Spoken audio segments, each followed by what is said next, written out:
Hey guys, today I'm gonna show you how to add or remove an app from the home screen on your Android phone. So let's get started. So firstly, open the app list. Swipe up from the bottom of your phone screen and this will open the app drawer. So scroll through the app drawer and locate the app you wanna add to your home screen. And when you have found the app, just simply tap on the app and hold it until you see this menu and drag it to the desired position on the home screen. And if you want to move the app icon to another home screen, just hold it and drag it to the edge of the screen until it switches to the next screen. And then release it in the desired spot.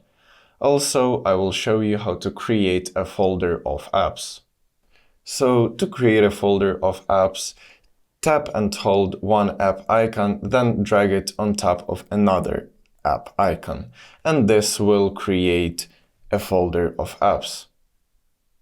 And also you can remove apps from the screen.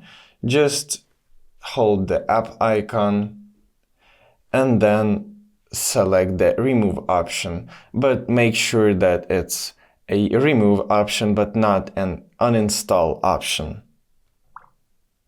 This will delete the app from the home screen but will keep it in your installed apps list. So I hope this video was helpful for you. Leave a like and subscribe for more tips. Thank you for watching.